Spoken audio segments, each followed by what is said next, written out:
You are now entering the LuxCore Studios. And you've secured a seat for the Protecting Your Radius podcast. Here, we build connections from your contracting profession to some of the top bleeding edge products and services. Don't get deterred. Let's not delay. Here is your host, Nathan Downs. Hey everybody, welcome to another episode of the Protecting Your Radius podcast. I'm your host, Nathan Downs, and today we have a retired industry legend sitting right here with me, Mr. Jerry Short. Jerry, how you doing, buddy? I'm doing great. Doing great. I'm so glad. I saw him walking by, and I have so much respect for Mr. Short that I was like, I need to talk to you because there's a lot of young guys and gals that watch this stuff and listen that don't know who you are. Jerry had over 5 decades of experience in the industry, grew up in the industry, and I wanted you to share a couple minutes about how you got in, your family, how you became one of the lead heads. You were the VP of marketing at MASTER HALCO, I think the whole time I've been in the industry, now retired, doing all sorts of awesome stuff. So, Jerry, give everybody your quick background there, buddy. Well, I grew up on a small farm, so therefore I'm just a farm kid. And that's kind of how I view myself, is I'm a farm kid and I just love to build things. And it was interesting. I had my own logging company, and I was selling wood to this company called Halco Fence and Wire that had a sawmill locally. Yep. And I was in between jobs, and I was down watching my son soccer practice. He was 10 years old at the time, and I noticed these guys coaching had no clue. Number one, about soccer. Number two, how to coach kids. So I stepped up and started saying some things, and they said, well, do you want to go ahead and coach? And I said, okay, fine. I'll take ownership. I'll do it. And that's one of the things I've looked at all throughout my career is I take ownership and I own it. It's mine. Right. And then the logging had really died off at that time. So this guy says, well, do you want to be the plant man? Do you want to come down and work at the sawmill as a superintendent? So I went down and was working at this sawmill, and the only sawmill I'd been in before that was my dad's little sawmill out in the woods. Well, 6 months later, I was the plant manager. And after about 9 years of running that and producing probably at that time the best cedar fence board in the industry, I explained to Master Halco at that time that we would never make money running the sawmill unless we put millions of dollars into it. And why don't we put together a program to buy from other people, buy from other mills, other people, because that's the only way we're going to get enough supply to supply the growth of the company. Right.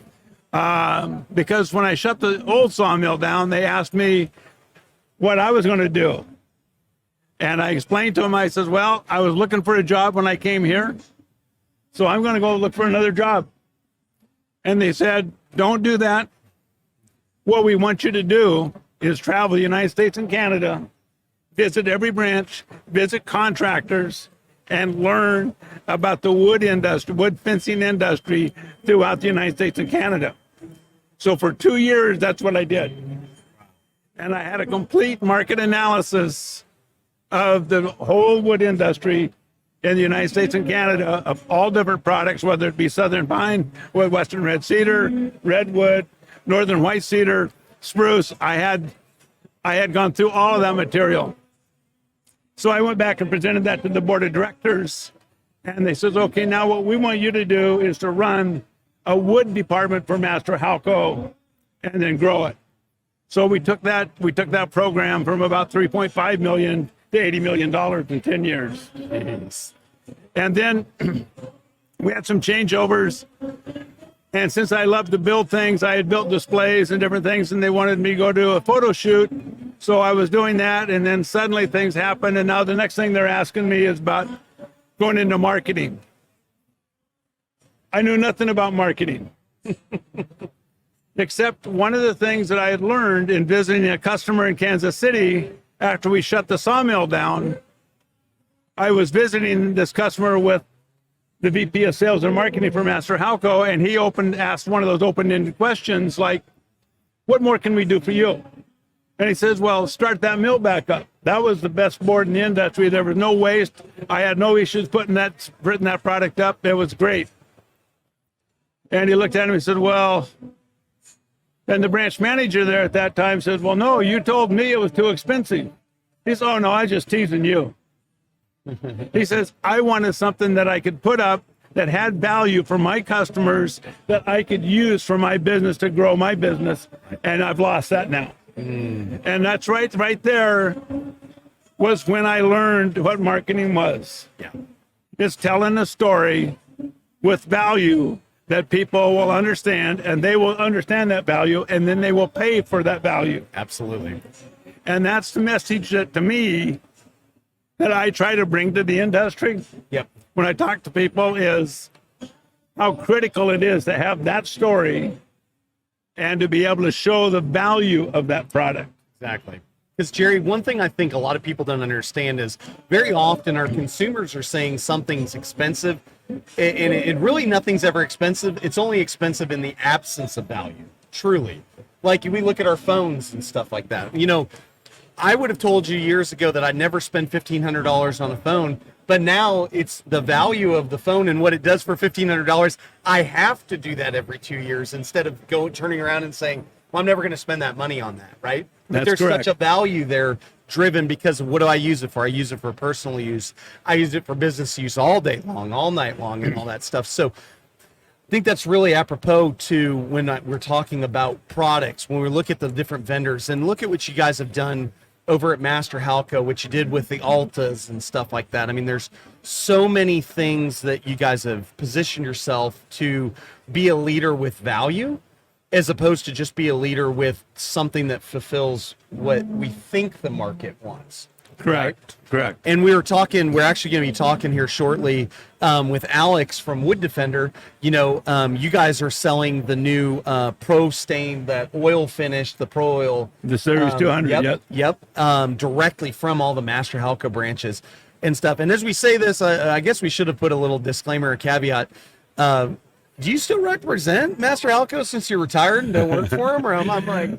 I'm now working for the parent company, Atocho Building Products. Okay. I'm a marketing consultant. Okay, fair enough. And I'm working on a feasibility study of importing Japanese cedar, premium quality Japanese cedar from Japan for the American outdoor structure industry. Right, very good. And one of the things that all of you have to understand is how big, when you talk outdoor structures, how big that decking, railing, the pergolas, the covered patios, the timber frames, how big that market is.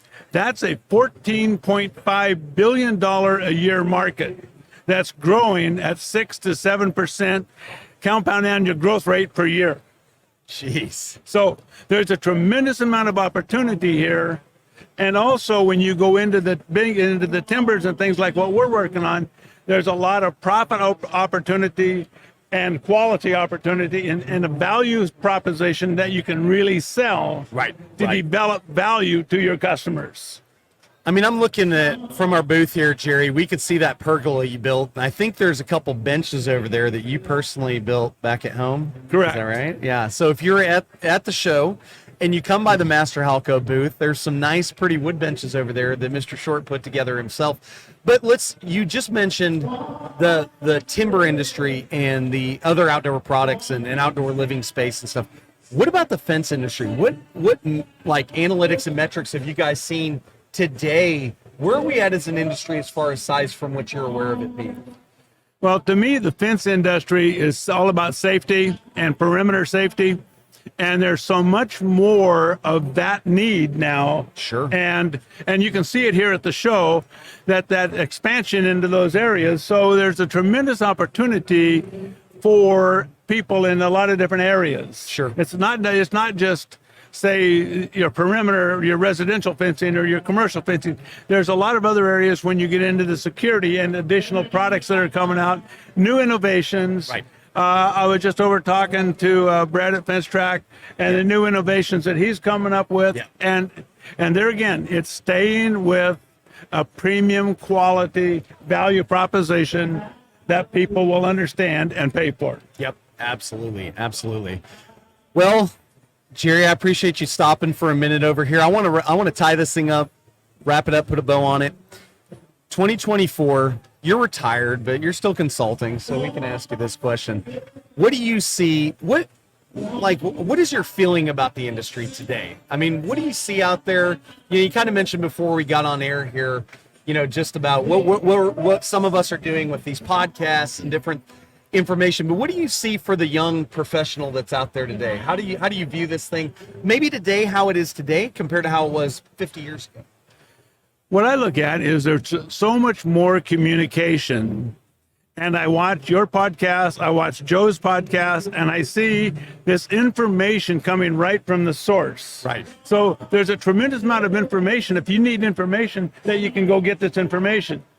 Also, to stay kind of connected, I've joined a lot of the fence industry groups and a lot of the different groups, and I watch those conversations, and I watch them with real interest, because here's new people asking questions.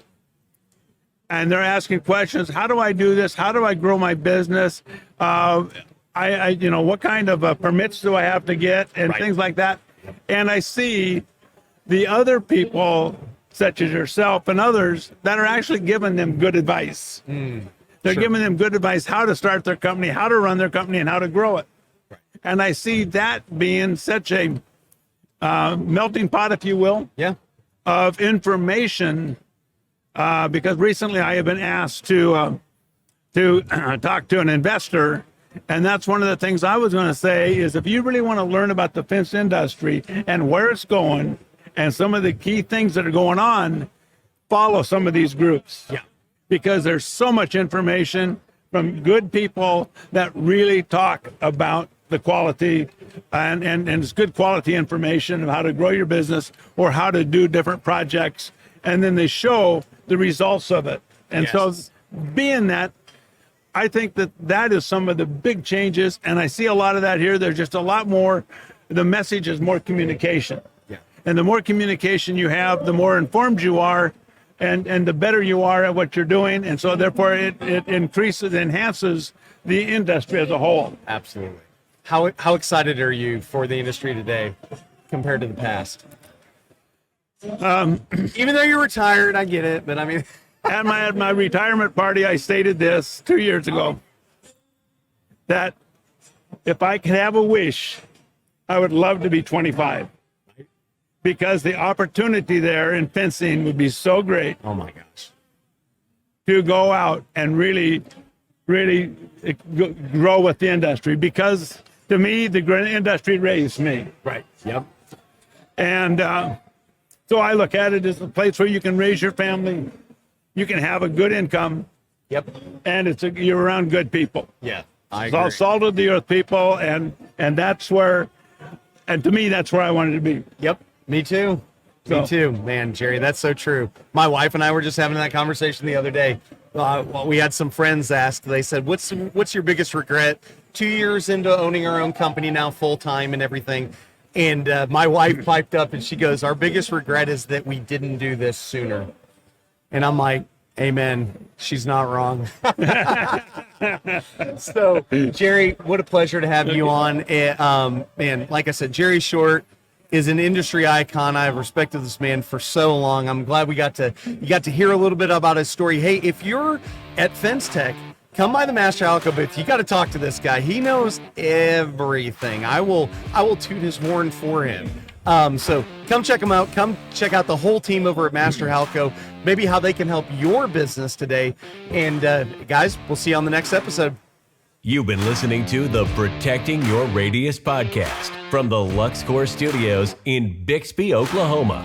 Thanks for sticking around, and connect with us and all of our partners at www.protectingyourradius.com. We want to thank our premier partners. LuxCore, the newest line of premium quality composite infill to slide into your FenceTrack fence system. Frame your style today. Also, StainTrack, the world's first patented standalone stain machine. Utilizing flood coat technology, StainTrack covers boards, pickets, posts, and any type of dimensional wood you can think of. And what better way to use your stain track machine than to use the easy application Wood Defender family of stains. Wood Defender goes on easy and covers in one coat with no back brushing. And of course, the true power of our show is you, the listener. Please rate and review our show on whatever platform you consume this content. Your 5-star likes and reviews help other contractors get the message that we all want to be better and do better. And in the construction world, we can never forget that before you can be great, you've got to be good. Before you can be good, you've got to be bad. But before you can even be bad, you've got to try.